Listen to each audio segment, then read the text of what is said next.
안녕하세요. 엘리 김미선입니다. 이 시간에는 몸과 마음의 건강관리 시간을 마련했습니다. 여러분, 그동안 잘 주무셨나요? 저 같은 경우는 잘 잘 때도 있고 그렇지 못할 때도 있습니다. 물론 많은 사람들이 항상 잘 자는 건 아니라고 봅니다. 그런데 또 어떤 이들은 잘 못 자서 그 고통으로 인해서 힘들어하는 분도 계십니다. 그래서 준비했습니다. 이번 주제는 만성피로 완화 방법입니다. 직접 만성피로 테스트를 통해서 내가 만성피로인지 아닌지 한번 해볼 거고요. 두 번째는 식이요법이라든지 생활요법들을 나눠볼까 합니다. 또 알고만 있는 것보다는 직접 실천해 보는 것이 좋으니까요. 발반사요법, 즉 발 마사지를 통해서 여러분들 푸는 방법도 소개하고자 합니다. 피로와 건강. 여러분은 어떠세요? 피곤하세요? 피로하세요? 건강하세요? 지금 사진처럼 내가 피곤하다면, 어젯밤에 잠을 좀 잘 못 잤다면, 입으로는 굿모닝 하는데 얼굴 눈 밑으로는 다크서클이 진하게 있고, 네, 커피를 들고 있지만, 인상도 쓰고 있고, 자, 우리 피곤한 모습을 캐릭터가 잘 표현하고 있는 것 같습니다. 피로를 정의하자면 피로는 지속적인 노력이나 집중이 필요한 일을 할 수 없거나 일상적인 활동을 수행할 수 없을 정도로 전반적으로 기운이 없는 상태를 말합니다. 피로는 일괄성 피로, 지속성 피로, 만성 피로로 구분할 수가 있는데요. 우리가 말하는 보통의 피로는 잠깐의 휴식으로도 회복되는 일괄성 피로가 많죠. 어제 만약에 잠을 못 잤다, 좀 피곤하다 하면 잠깐의 쉬는 시간이라든지 점심시간에 뭐 5분, 10분 이렇게 눈만 붙이고 일어나도 좀 풀리는 이런 휴식을 말합니다. 지속성 피로는 1개월 이상 계속되는 이런 일괄성 피로가 계속적으로 되는 것을 말합니다. 또 6개월 이상 지속되는 경우를 바로 만성 피로라고 합니다. 피로가 나타나는 방식은 사람마다 좀 다양하게 나타나는데요. 어떤 이들은 두통을 호소한다든지 현기증을 느끼기도 합니다. 또 많은 이들 중에서는 피곤하다, 그럴 때 이렇게 혀를 이렇게 내밀어 보면 백태가, 설태가 끼어 있습니다. 또 소화가 잘 되던 사람도 피로로 인해서 변비가 생긴다든지 식은땀을 흘린다든지, 여러분들 이제 만성 피로에 시달린 사람들 같은 경우는요, 손톱을 보면 손톱에 주름이 생긴다든지 손톱 밑이 그 하얀 부분 밑에 있잖아요. 그 부분이 원래 좀 핑크빛을 띄어야 되는데 보랏빛을 띈다든지, 이런 색깔. 또 오줌에 소변에서 냄새가 난다든지 거품이 인다든지 색깔이 너무 진하다든지 이런 것들을 볼 수가 있습니다. 피로의 증상을 제1기에서 4기까지 나누어서 살펴보자면요. 제1기에는 피로감이라든지 권태감, 무력감, 또 소모감 등의 주관적 증세가 나타납니다. 그리고 얼굴빛이라든지 자세, 또 태도, 그림에서 보는 것처럼 목을 자꾸 만진다든가 인상을 찌푸린다든지, 네, 어깨를 자꾸 피려고 한다든지 이런 변화가 일어나서 타인이 이제 관심을 보이기 시작하죠. 또 신체적으로는 감각이라든지 또 반사신경, 또 자율신경, 장기 등의 기능이 변화가 나타나기 시작합니다.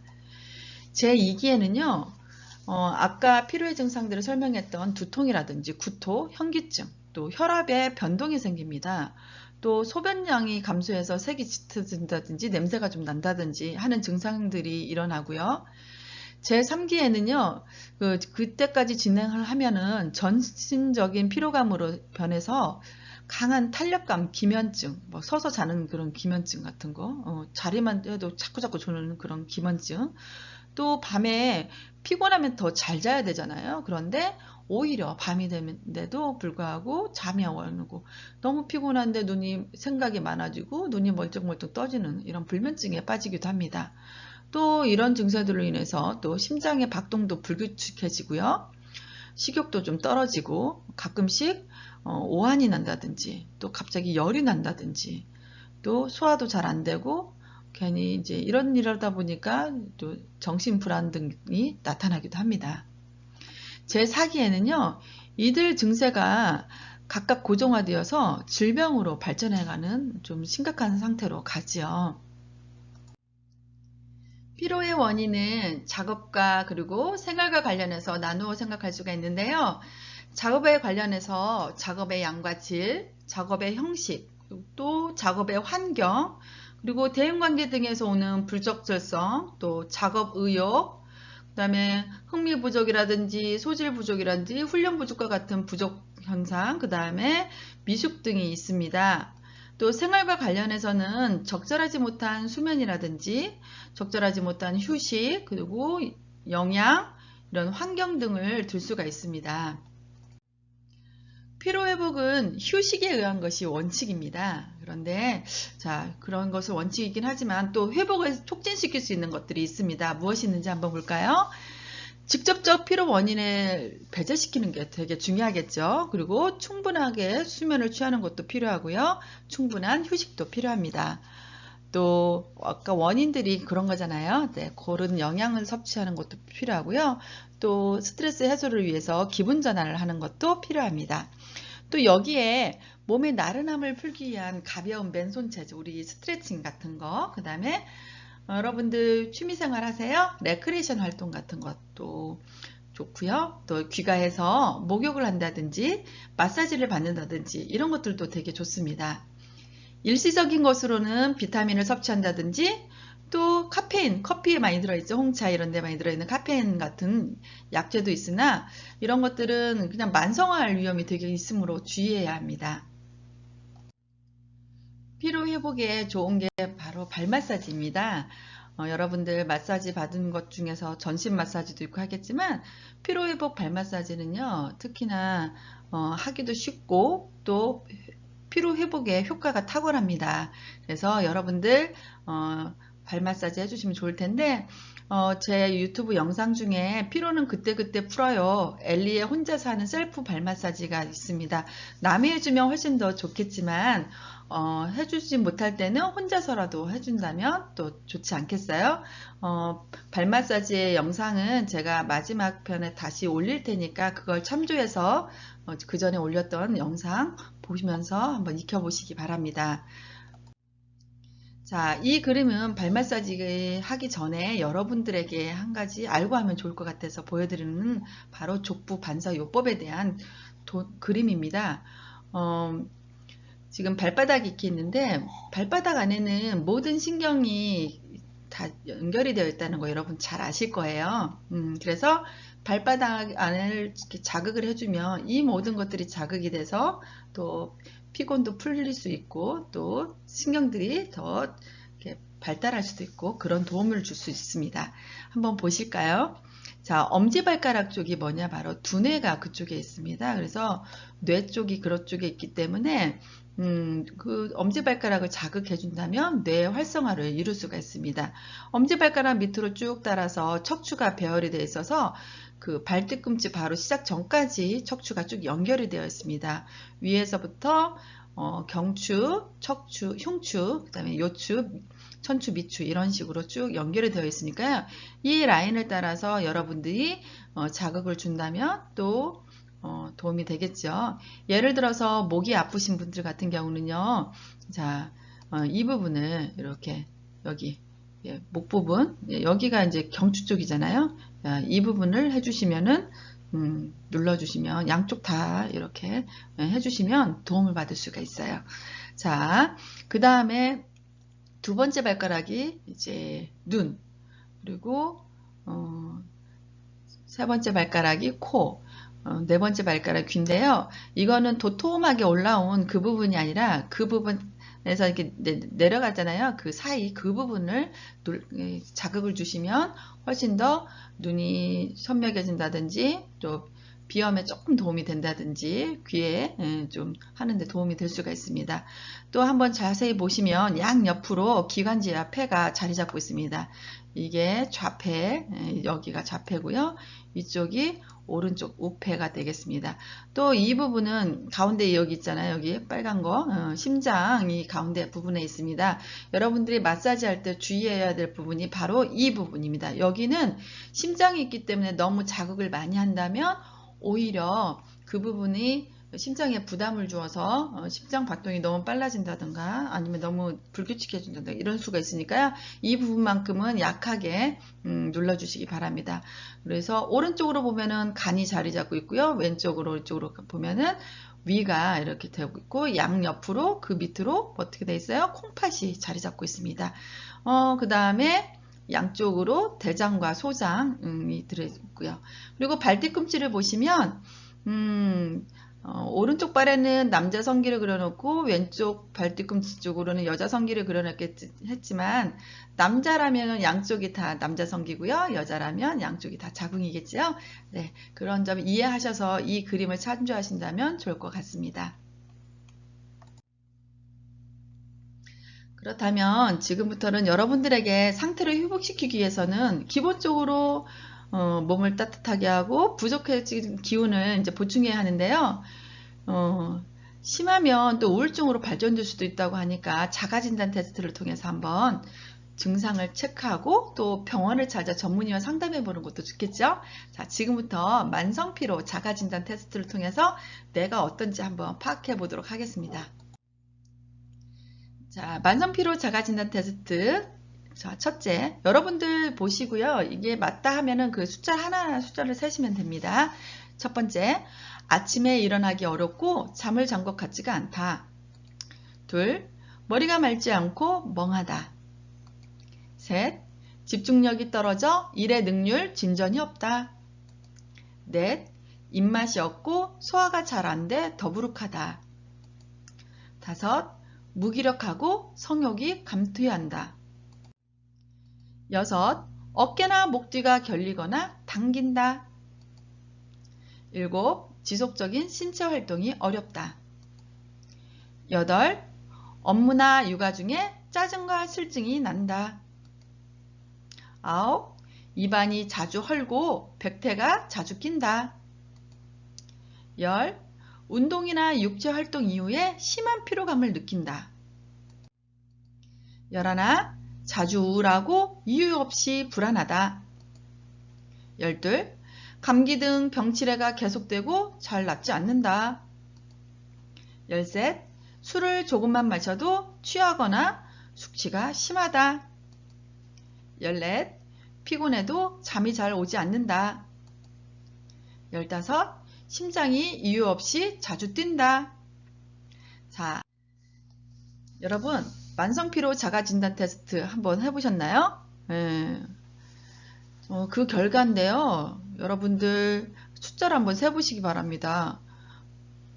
보통 만성피로의 원인을 스트레스라고 생각하기 쉽지만 되게 그 외에도 다양한 원인이 있습니다. 자, 여러분들 8개 이상이면 중간 정도의 피로입니다. 그런데 만약에 여러분 숫자가 12개 이상이라면 아주 심각한 상태입니다. 그렇기 때문에 전문의의 진료가 필요하기 때문에 여러분들 꼭 내원하셔서 상담을 받으시기 바랍니다. 만성피로 증후군은 잠깐의 휴식으로 회복되는 일괄성 피로와는 다릅니다. 휴식을 취해도 호전되지 않으면서 몸과 마음을 매우 쇠약하게 만드는 피로가 계속되기 때문인데요. 만성피로 증후군은 집중력을 저하시킨다든지 기억력을 감퇴시킨다든지 또 수면장애를 일으키거나 근골격계 통증 등을 동반하는 것이 이런 것들이 6개월 이상 지속되면서 심각한 피로감도 주는 그런 증상이 복합적으로 일어나는 그런 질환을 말합니다. 만성피로 증후군의 원인은 매우 다양하지만 사실 아직까지 확실하게 밝혀진 것은 없습니다. 다만 관련 질환으로 바이러스 감염을 포함한 각종 감염증에 의한 것인지 아니면 일괄성 외상, 다쳐가지고 오는 건지 아니면 어떤 큰 충격에 의한 것인지 아니면 내가 극심한 스트레스에 의한 것인지, 아니면 어떤 나하고 맞지 않는 독성 물질 등이 거론되기도 하는데요. 최근에는 어떤 것이 거론되냐면은 중추신경계의 장애에 의한 질환이라는 주장이 제기되기도 있습니다.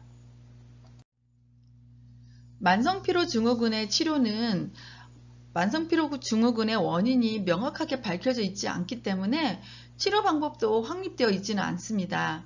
그렇지만 현재까지 증상의 호전에 도움이 되는 것은 항우울제, 부신피질 호르몬제, 인지행동치료, 운동치료, 식이요법 등을 들 수가 있습니다. 삼환계 항우울제 및 선택적 세로토닌 재흡수 억제제 등의 가장 보편적으로 쓰이는 항우울제가 불면증 및 우울감을 호전시키는 데 효과가 있습니다. 또 단기간 동안 사용하는 저용량의 부신피질 호르몬제는요, 피로감과 무력감을 호전시켜 주지요. 인지행동 치료를 통해서 피로에 대한 잘못된 인식과 또 회복에 대한 비관적 태도 등을 교정해 줍니다. 또 활동을 관찰하기 위해서 일기라든지 과제물을 쓰게 한다든지, 또 기능과 수면, 그 다음에 식습관, 운동, 스트레스 관리를 어떻게 증대시킬까, 이런 것들을 행동적 전략을 찾아내기 등이 있습니다. 만성피로 증후군 환자를 위한 운동 처방을 알려드릴 텐데요. 여러분, 유산소 운동의 기본이 뭐죠? 걷기, 자전거 타기, 수영 등. 예, 맞아요. 이런 것 등을 포함해서 점진적인 유산소 운동으로 일주일에 적어도 주 5일간, 5일간 최소 12주간 운동을 하도록 합니다. 여러분들 보통 우리 유산소 운동 어떻게 하죠? 보통 30분 이상 하라고 하잖아요. 근데 그게 아니라 할 때마다 매번 5에서 15분 정도 운동을 지속하게 합니다. 이게 무슨 그거 갖고 운동이 되겠어 라고 생각할 수도 있겠지만, 이분들이 누굽니까? 바로 만성피로 증후군 환자들이잖아요. 피로가 쌓이지 않으면서 피로가 치유가 될 수 있도록 그렇게 하기 위해서 5에서 15분 정도 기초를 잡는 거예요. 그리고 나서 환자의 상태에 따라서 매주 1분씩 에서 2분씩 운동 시간을 점진적으로 늘려가는 겁니다. 그렇다 보면 나중에 12주 정도 되면 뭐 1시간씩 하는 거 아니에요 라고 할 수도 있겠지만, 그게 아니라 최대 30분이 될 때까지 운동량을 늘리는 것을 목표로 합니다. 그러니까 30분을 나중에 10주, 12주가 되더라도 30분이 넘지 않도록 운동량을 하는 거죠. 운동 강도도 되게 중요한데요. 여러분, 운동 강도는 최대 산소 소비량의 60% 정도로 제한을 합니다. 최대 산소 소비량의 60%가 어느 정도냐면은 좀 빠른 걸음으로 걸으면서 옆 사람하고 얘기할 수 있는 정도. 그러면서도 숨이 약간 찬데 숨이 막 심하게 차지 않는 그런 정도를 말합니다. 보통 이제 우리가 운동을 처음 한다든지 또 아니면 노약자들한테 이런 정도의 운동량을 권장하고 있는데요. 여기에서 여러분들이 주의할 게 있습니다. 아유, 그 정도 갖고 뭐 되겠어 라고 할 수도 있어서, 아우, 좀 더 나는 좀 세게 할래. 그런데 처방된 한계보다 더 이렇게 좀 세게 숨이 막 헐떡거릴 정도로 하잖아요. 그렇게 하면 오히려 만성피로 증후군이 해결이 되는 건지 아니라 더 쌓일 수 있습니다.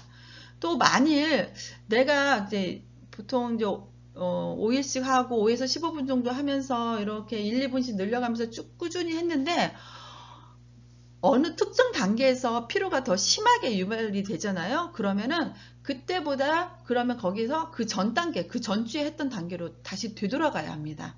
이걸 명심해서 하신다면 피로 회복에 좀 더 많은 도움을 얻을 수가 있을 겁니다. 자, 식이요법입니다. 그렇다면 식이요법 어떻게 하는 게 좋을까요? 만성피로 증후군 환자가 음식 섭취를 하는데 도움을 줄 수 있는 몇 가지 간단한 지침이 있습니다. 한번 자세히 알아볼까요? 먼저 자신의 몸 상태에 기울여서 선택하도록 해야 합니다. 어떤 음식이 환자의 증상을 악화시킨다면 아무리 그것이 좋은 음식이라 할지라도 피해야 합니다. 샐러드, 브로콜리, 견과류 얼마나 좋아요. 과일, 시금치처럼 좋다고 하는 여겨지는 그런 음식들조차도요, 자신이 소화시킬 수 없다면 그것은 매우 자극적일 수가 있습니다. 알러지 반응을 일으키는 경우는 당연히 먹으면 안 되겠지만, 그렇지 않은 음식조차도 어떤 때는 그런 것들이 자기하고 맞지 않을 때가 있어요. 좀 이거는 먹기 싫은데 안 드시는 게 좋습니다. 자, 또 현명하게 먹을 것을 권합니다.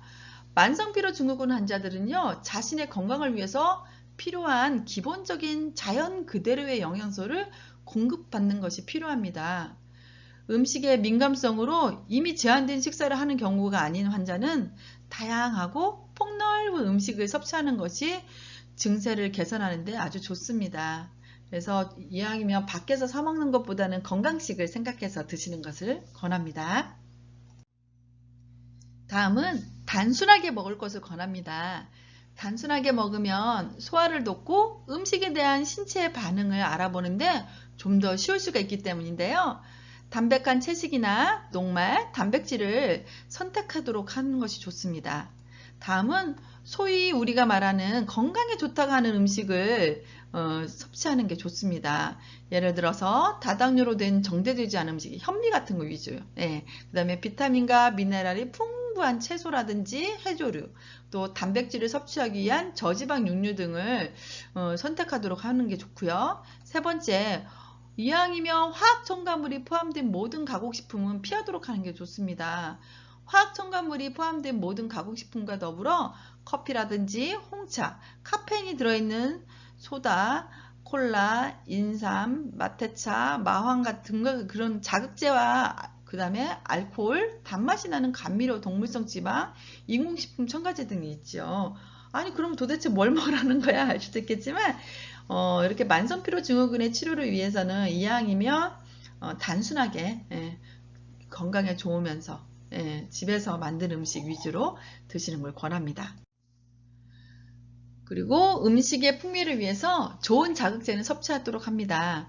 예를 들어서 자극제로서 좋은 영양 공급원은 바로 사과산이라든지 그 다음에 알파 케토글루타레이트 아니면 코엔자임 Q10 그 다음에 비타민 B12 로열 젤리 또 청록색 해조류 등은요 맛도 좋고 여러분들이 잘 섭취하면 좋은 것들입니다. 그 다음에 여러분들 매운맛 짠맛 뭐 단짠 하면서 되게 좋아하시잖아요. 그런데 이런 자극적인 맛은 피하는 게 좋은데요. 오히려 피로 회복에 도움이 되는 게 아니라 간 기능을 저하시킬 수 있기 때문입니다. 여러분 이 사진 어떠세요?